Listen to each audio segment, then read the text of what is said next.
नमस्कार, मैं हूं आपके साथ अंकिता पाल और आप सभी का हमारे छत्तीसगढ़ में स्वागत है। रुक करते हैं खबरों की तरफ। खबर रायपुर से है, जहां पर भारतीय जनता पार्टी के प्रदेश मुख्य प्रवक्ता और विधायक अजय चंद्राकर ने अपने निवास कार्यालय में पत्रकारों के साथ में चर्चा करते हुए कहा कि कांग्रेस को जिंदा रखना और जिंदा देखना, इसके लिए ये सब उपक्रम है।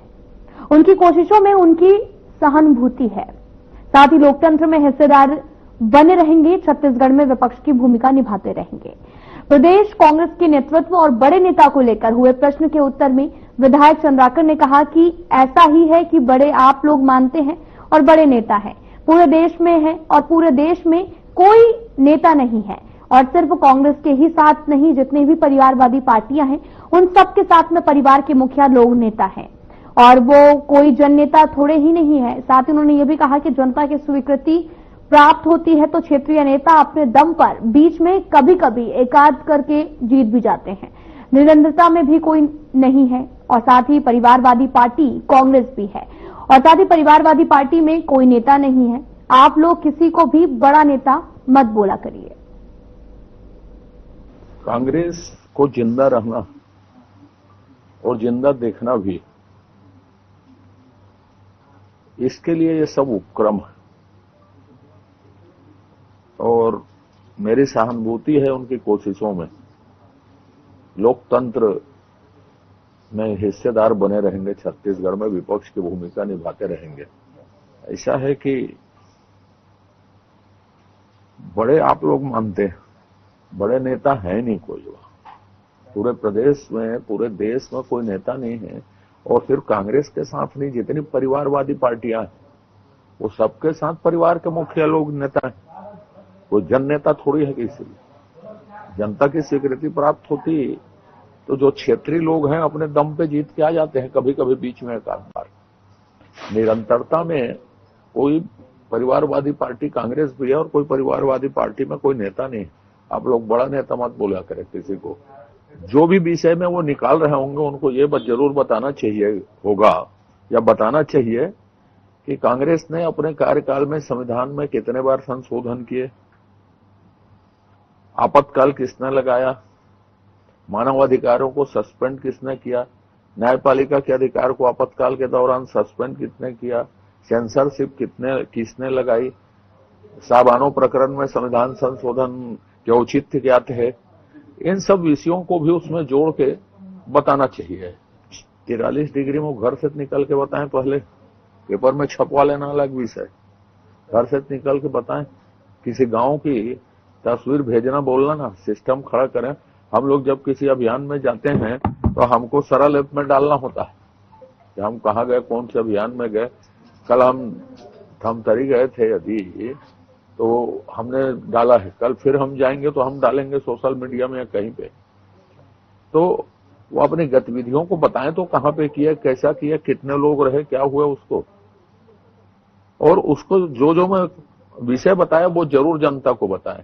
कांग्रेस के संविधान के साथ छेड़छाड़, उनके कुकृत्य जो हुए हैं, उनको किए हैं, उनको जनता के सामने लाएं और साथ में बाबा साहब अम्बेडकर जो संविधान के निर्माता हैं उनके साथ कांग्रेस का व्यवहार और दृष्टिकोण कैसा रहा उसको बताएं। अचानक अम्बेडकर जी के प्रति, बाबा साहब के प्रति प्रेम का कारण क्या है ये भी बताएं। अचानक ये साल 2 साल में बाबा साहब के प्रति उनका प्रेम कैसे उमड़ रहा है, इनको बताना चाहिए। दृष्टिकोण में परिवर्तन उनका किन कारणों से हुआ उसको देखिए। क्या होता है, जब भी कोई नवाचार होता है इस देश में, माननीय प्रधानमंत्री जी ने वक्फ बोर्ड संशोधन माने एक नवाचार है। इस संशोधन के पहले विधानसभा में मेरा एक प्रश्न था, इस कानून आने के पहले, उसका उत्तर पढ़िएगा। कौन लोग और कितनी जमीन में कब्जा है और क्या उपयोग हुआ है, कितने फायदा हुए हैं। अपन छत्तीसगढ़ से ही उनको देखे ना, फिर देश भर में बात करेंगे। तो एक कुछ भी करो तो भेड़िया आया, भेड़िया आया, भेड़िया आया चिल्लाने लगते। इससे आगे का नारा जानते ही नहीं। वो कुछ भी करो, भेड़िया आया शुरू हो जाए, कुछ भी करो। और मैं कई बार कांग्रेस वालों को बोलता हूं, ये सब उपाय देश वेश के लिए नहीं है, इसलिए तुमको जन समर्थन नहीं मिलता। तुम लोगों का एजेंडा है राहुल गांधी को प्रधानमंत्री बनाना, मोदी जी का एजेंडा है देश को महान बनाना। दोनों में बेसिक अंतर है और इसी के कारण तुमको सफलता न मिली है न मिलेगी आगे। रायपुर विमानतल परिसर में छत्तीसगढ़ के पूर्व सीएम भूपेश बघेल ने प्रेस वार्ता की है। उन्होंने कहा कि आदिवासियों को एक संवैधानिक दर्जा प्राप्त है, उन्हें हिंदू बताया जाना एक व्यर्थ की बात है और वर्तमान सीएम को पहले संविधान को पढ़ लेना चाहिए। सभी प्रदेशों में और बड़े जो प्रदेशों के अलग अलग स्थानों पे सारे सीनियर लीडर प्रेस कॉन्फ्रेंस कर रहे हैं और मुख्य रूप से बात यही है कि कांग्रेस पार्टी हमेशा आम जनता के मुद्दों को लेकर लड़ाई लड़ती है, चाहे महंगाई हो, बेरोजगारी हो या सार्वजनिक उपक्रमों को बेचने का मुद्दा हो, चाहे संविधान का मुद्दा हो, संविधान की रक्षा करने की बात हो। ये सब आम जनता से जुड़े हुए मुद्दे हैं जिसको लेकर लड़ाई लड़ती है और भारतीय जनता पार्टी और उसकी सरकार जो है वो कांग्रेस पे हमला करती है। तो नेशनल हेराल्ड का मामला हो, चाहे प्रियंका जी के परिवार में जिस प्रकार से हमले हुए और आपने देखा होगा मेरे घर में 15 दिन के अंदर में ईडी और सीबीआई के जिस प्रकार से छापे पड़े, ये वैसे विपक्षी नेताओं के यहाँ लगातार इस प्रकार से कार्रवाई की जा रही है, ये उनका हताशा है, निराशा है। और खासकर नेशनल हेराल्ड वाला मामला जो है राष्ट्रीय आंदोलन में उसकी बड़ी भूमिका रही है, उसके बचाने के लिए कांग्रेस पार्टी ने उसे वहाँ के कर्मचारियों के पत्रकारों को भुगतान के लिए वहाँ के रखरखाव और बिजली बिल के लिए पैसे दिए, उसमें इनको भ्रष्टाचार नजर आता है। उसमें वो जो कार्रवाई किए तो ये बता रहा है कि भारतीय जनता पार्टी के पास अब कोई मुद्दा रहा नहीं और वो लगातार इस प्रकार से बखला के कार्रवाई कर रहा है। गांव-गांव में अब टैंकर लगने लगे हैं, शहरों में केमिकल युक्त पानी पीने के लिए बाध्य हो रहे हैं लोग, जल स्तर लगातार गिर रहा है, बिजली कटौती अलग चल रही है, गर्मी में जो फसल बोए हैं वो सूख गए हैं, जानवर तो चरा रहे हैं किसान। अब पेयजल के लिए भी बड़ी समस्या है, अब तो डबल नहीं ट्रिपल इंजन की सरकार है और पानी उपलब्ध नहीं करा पा रही सरकार। समिति के द्वारा अभी बढ़ते हुए अपराध को लेकर जो मुख्यमंत्री निवास का घेराव किया जा रहा है, दरअसल आज कोई सुरक्षित नहीं है। भारतीय जनता पार्टी के वरिष्ठ नेता बृजमोहन अग्रवाल जी मुख्यमंत्री को चिट्ठी लिखे हैं कि राजधानी में पुलिस बल बढ़ाया जाए। तो ये भारतीय जनता पार्टी के लोग खुद ही कह रहे हैं कि आम जनता सुरक्षित नहीं रहा और जिस प्रकार से अभी प्रशासनिक अधिकारियों के जिला के एसपी कलेक्टर जो बदले गए हैं, सरकार खुद मान रही है कि कंट्रोल में कुछ है ही नहीं है, इसलिए प्रदेश कांग्रेस कमेटी के द्वारा ये प्रदर्शन किया जा रहा है। अजय चंद्राकर जी को उनके सहयोगी साथी जिसको अपना बड़ा भाई मानते हैं बृजमोहन अग्रवाल जी की जो चिट्ठी उसको पढ़ लेना चाहिए। दूसरी बात ये है कि जैसे अखिल भारतीय कांग्रेस कमेटी ने तय किया, अभी परसों ही तय किया कि सब कल ही सूचना मिली हम सबको अलग अलग राज्यों में जाना, जैसे कि मैंने पहले बताया। तो पार्टी के काम से यदि मैं यहाँ अनुपस्थित हूँ तो उसे किस प्रकार से अनुपस्थिति माना जाएगा। यदि यहाँ रह के मैं नहीं जाता तो बात अलग थी। अब अजय चंद्राकर जी को बहाना मिल गया है उसको बयान देना, तो अजय चंद्राकर जी की स्थिति ये है कि उसको तो वैसे भी दूध में पड़े मक्खी की तरह निकाल फेंक दिए हैं, न संगठन में उसको स्थान मिला है, न सत्ता में स्थान मिला है। मंत्रिमंडल के फेरबदल की चर्चा बजट सत्र में बड़ी जोरों से थी, राष्ट्रपति जी के जाने के बाद तुरंत बाद विस्तार किया जाएगा, लेकिन पता चला वो भी टाइटा फीस हो गया।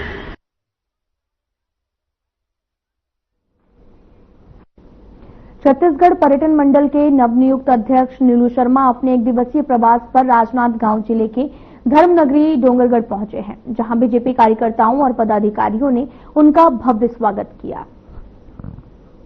और साथ ही डोंगरगढ़ पहुंचे नीलू शर्मा ने अपने दौरे की शुरुआत जो है विश्व प्रसिद्ध मां बमलेश्वरी देवी की पूजा अर्चना के साथ में की। वहीं मीडिया से चर्चा करते हुए नीलू शर्मा ने कहा कि आज उन्होंने अपने पदभार ग्रहण करने के बाद अपने दौरे की शुरुआत मां बमलेश्वरी देवी की पूजा अर्चना के साथ की है।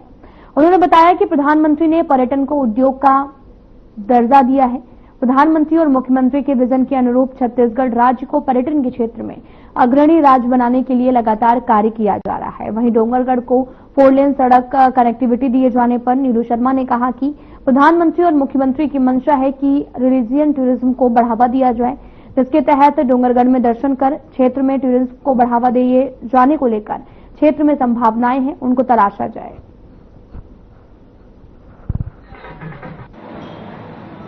मैंने पहले ही कहा कि जैसे हमारी शक्तिपीठ का एक सबसे बड़ा आस्था का केंद्र है, रेल कनेक्टिविटी है, सड़क मार्ग से भी जो है वो अब काफी बड़ी संख्या में जो है लोग यहाँ पर दर्शन करने आते हैं।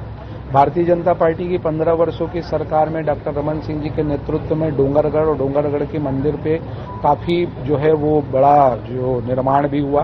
पर्यटन की दृष्टि से भी जो है यहाँ पर अपार संभावना है और आने वाले समय में पर्यटक हर समाज को प्रभावित करता है और हर मंदिर, पर्वत, झरना, जलप्रपात अपने भीतर कथा जो है वो समेटे हुए है। डोंगरगढ़ का भी इतिहास जो है अपने आप में जो है काफी बड़ा है। यहाँ की भी जो कथा है, यहाँ का भी जो विरासत है, यहाँ की जो धार्मिक आस्था है, वो निश्चित रूप से लोगों की भावनाओं के अंदर है। और जैसे कि ट्रस्ट का जो काम है वो भी अपने तरफ से बहुत अच्छा जो है ट्रस्ट जो है इस मंदिर के लिए करने जा रहा है। 4 लेन की बात तो निश्चित रूप से आप देख रहे होंगे कि प्रधानमंत्री जी रिलीजियन टूरिज्म पर ज्यादा फोकस कर रहे हैं।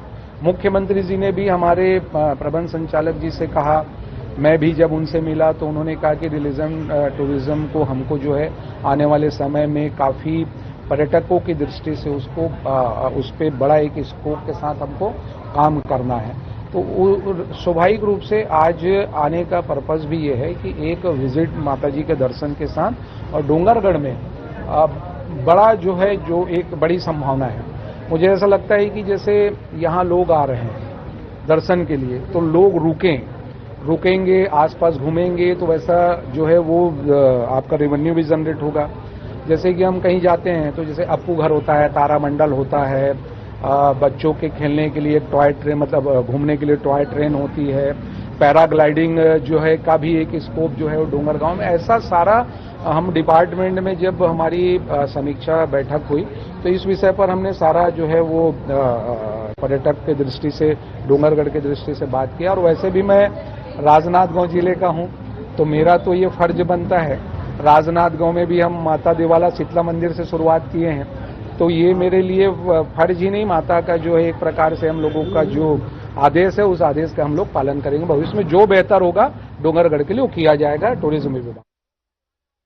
बिलासपुर में कलेक्टर अवनीश शरण ने साप्ताहिक जनदर्शन में दूर दराज से आए हुए लोगों की समस्याओं को सुना है। कलेक्टर ने सभी की समस्याओं को सुना और निराकरण योग्य आवेदनों का भी मौके पर निराकरण किया है। साथ ही कलेक्टर ने संबंधित अधिकारियों को भी आवेदन भेजते हुए जल्द निराकरण करने के निर्देश दिए हैं। साथ ही साप्ताहिक जनदर्शन में सरपंच और ग्रामवासियों की भी तरफ से गांव में मिडिल स्कूल संचालन कराने संबंधी आवेदन दिए जाने और साथ ही उन्होंने ये भी कहा कि साल 2011 से गांव में स्कूल भवन बना पड़ा है, लेकिन अब तक मिडिल स्कूल संचालित नहीं हुआ। स्कूली बच्चे प्राथमिक शाला की पढ़ाई पूरी करने के बाद आगे की पढ़ाई जारी रखने के लिए नेशनल हाईवे रोड से पैदल 6 किलोमीटर देवरी सकरी जाते हैं और कलेक्टर ने आवेदन डीईओ बिलासपुर को भेजते हुए आवश्यक कार्रवाई के निर्देश दिए हैं। ग्राम पंचायत खुटकू के सरपंच और ग्रामवासियों ने भी पानी की समस्या दूर करने और कलेक्टर को आवेदन सौंपा है। कलेक्टर ने आवेदन पीएचई विभाग के ईई को भेजते हुए आवश्यक कार्रवाई के निर्देश दिए हैं।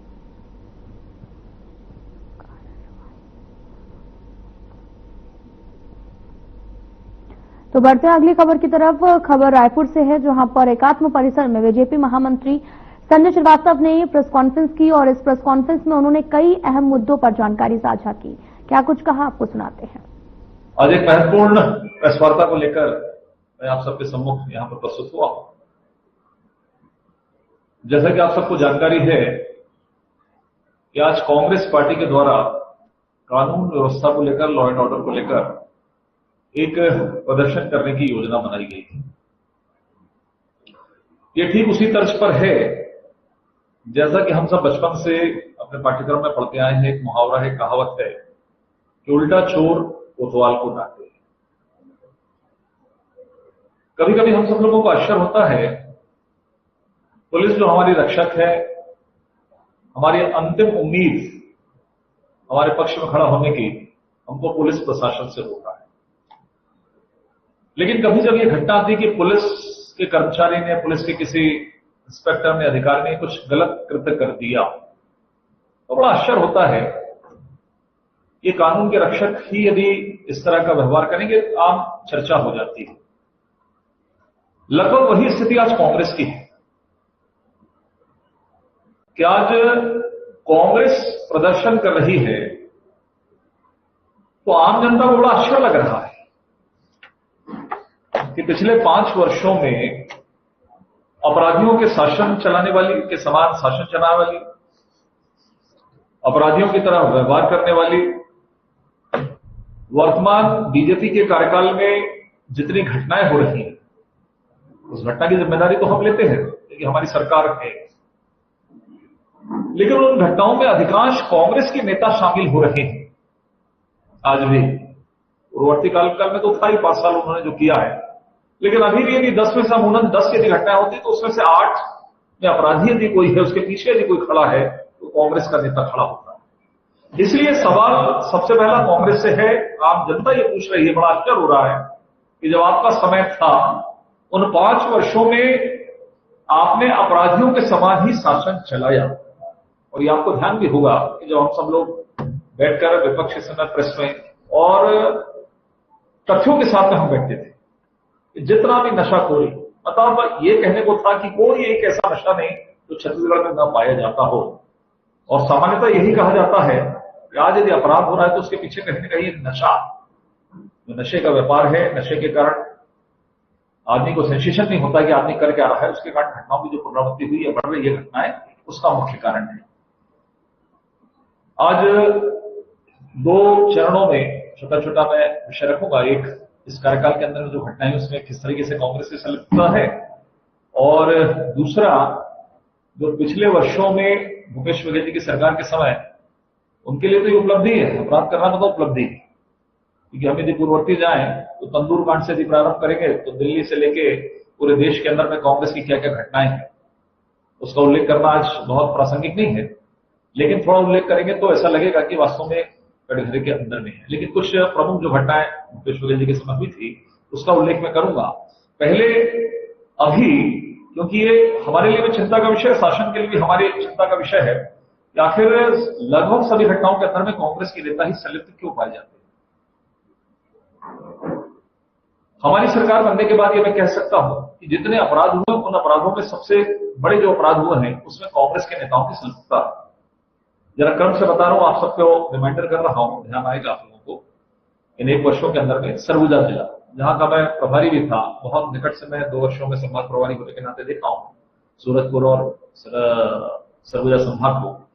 वहां पे सरगुजा में कांग्रेस का कार्यकर्ता कुलदीप साहब ने सब इंस्पेक्टर की पत्नी और बेटी की 13 अक्टूबर 2024 को हत्या की। एक बड़ी घटना थी जिसके कारण पूरे प्रदेश में ये विषय सामने आया। हम सबको भी लगा कि हमारी क्या जिम्मेदारी है, लेकिन इस बीच जब जांच आई तो ये मालूम चला कि उसकी हत्या में यदि कोई था तो सूरजपुर का वो कांग्रेस का कार्यकर्ता कुलदीप साहू था। गोरखपुरी धाम एक बड़ा विषय, उसमें भी राजनीतिक षड्यंत्र का केंद्र बन गया वो पूरी घटना। और उसकी आड़ में 11 जून 2024 को बलौदाबाजार में हिंसा का जो तांडव हुआ उसमें विधायक देवेंद्र यादव जी का नाम आया। भी वो पूर्ण रूप से बरी नहीं हुए, वहां से उनको जमानत मिली। उनका इन्वॉल्वमेंट कि हम अपनी व्यक्तिगत राजनीति, पार्टी की राजनीति चमकाने के लिए, दूसरे की सरकार को बदनाम करने के लिए हम किस स्तर तक जा सकते हैं, इसका शानदार उदाहरण कांग्रेस के विधायक देवेंद्र यादव के द्वारा दिया गया और षड्यंत्रपूर्वक उस घटना को अंजाम दिया गया। इसके कारण देश के अंदर में बदनामी की स्थिति बनी। उसी तरीके से कांग्रेस विधायक उत्तरी जांगड़े, उनका बयान आप सबको ध्यान होगा, मैं नाम ले रहा हूं तो उन्होंने एक सभा में कहा था इस बात को। पहले तो लखमा जी ने भी कहा था बच्चों को, जब एक बार ट्रेनिंग अपने कार्यकाल में गए थे कि कानून पकड़ो कलेक्टर का, तुम नेता बनोगे, तो ये इनकी सोच।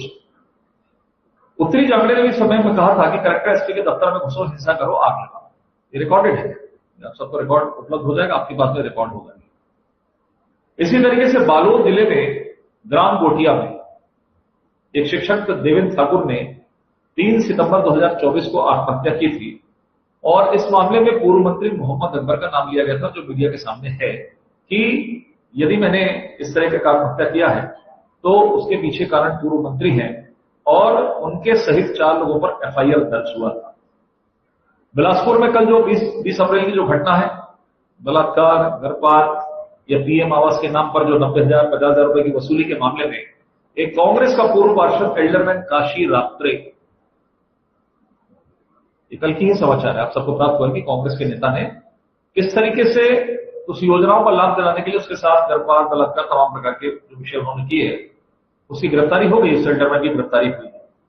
नारायणपुर में भाजपा नेता रतन दुबे, जो हमारा बहुत अच्छा कार्यकर्ता था, रतन दुबे बहुत एक्टिव उस नक्सल क्षेत्र के अंदर में, उसमें भी जब उनकी हत्या के मामले की बातें सामने आई तो युवा कांग्रेस अध्यक्ष उपाध्यक्ष लालू कुर्राम और कोयना का सरपंच सेनू कुर्राम की गिरफ्तारी हुई। ये भी कांग्रेस के नेता हैं। बीजापुर का कांग्रेसी नेता तेलंगाना में हार्डकोर नक्सली के साथ पकड़ा गया। कांग्रेस के शासन में छत्तीसगढ़ में एक माह में 4 भाजपा पदाधिकारियों की टारगेट किलिंग की गई थी। आपको याद होगा कि जब हम प्रेस कॉन्फ्रेंस के माध्यम से, आंदोलन के माध्यम से हमने उस विषय को उठाया था कि हमारे कार्यकर्ताओं को किस तरीके से चुनाव के अंतिम दौर में हमारे पदाधिकारियों की हत्या की जा रही थी। इसी तरीके से सरगुजा जिले के ब्लॉक कांग्रेस अध्यक्ष के बेटे ने एक युवक की पीट कर हत्या कर दी थी। ये भी एक कांग्रेस की उपलब्धि है। पूर्व मुख्यमंत्री भूपेश बघेल के सैकड़ों करोड़ रुपए के घोटाले और ठगी के आरोपित के श्रीवास्तव भगोड़ा, जिनको घोषित किया गया, वो भी बहुत करीबी, बहुत निकट के श्रीवास्तव थे। करीब मेरे ख्याल से कई 100 करोड़ रुपए का घोटाला उनके नाम पर दर्ज है। उसमें भी मुख्यमंत्री जी का नाम इन्वॉल्व है, उसमें पूर्व मुख्यमंत्री जी का।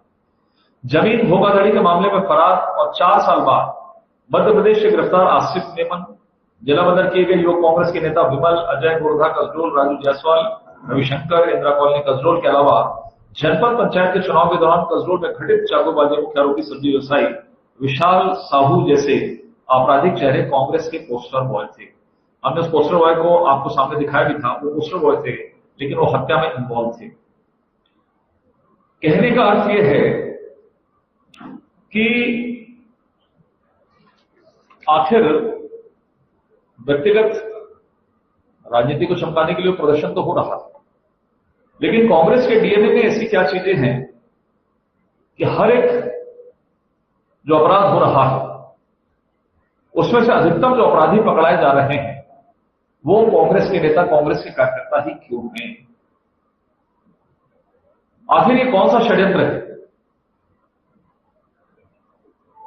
मुझे लगता है कांग्रेस को जिस विषय को लेकर वो प्रदर्शन कर रहे हैं उसके पहले इन सब सवालों का जवाब देने की आवश्यकता है।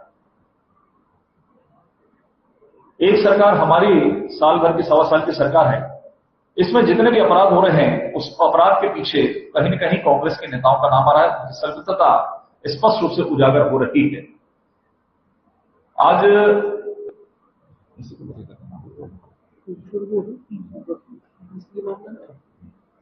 एक दुर्ग में जो मासूम बच्ची के साथ बड़े नृशंस जो चीजें हुई हैं वो पारिवारिक विषय निकला था, उनके घर के अंदर का ही विषय था, ऐसा नहीं था कि सार्वजनिक रूप से था।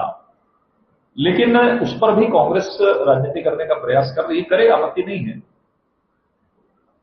लेकिन 10 अपराध करके 11वें मामले में जाके वो उनके सपोर्ट में खड़ा होता है, तो वो जो लोग हैं, जो पीड़ित परिवार है या जो लोग हैं, उनको भी आश्चर्य होता है ये तो स्वयं अपराधी है, 10 प्रकरणों में अपराधी है, ये आखिर इस प्रकरण में क्यों इन्वॉल्व हो रहा है? तो विशुद्ध रूप से ये मामला राजनीति का विषय है। ये हमारी सरकार के समय का था। अब इनके कुछ उदाहरण मैं बता दूं, ये भी जो रिकॉर्ड है उनके ही खाते में है जो हमारी सरकार के समय हुआ। अब 2-4 सवाल में बहुत जल्दी, बहुत डिटेल में नहीं। सबसे बड़ा शराब घोटाला, तत्कालीन मंत्री आज जेल में है। जो मैं नशे की बात किया, और आप सब भी जानते हैं, जब हम व्यक्तिगत रूप से बातचीत करते हैं तो ये बात आती है सामने।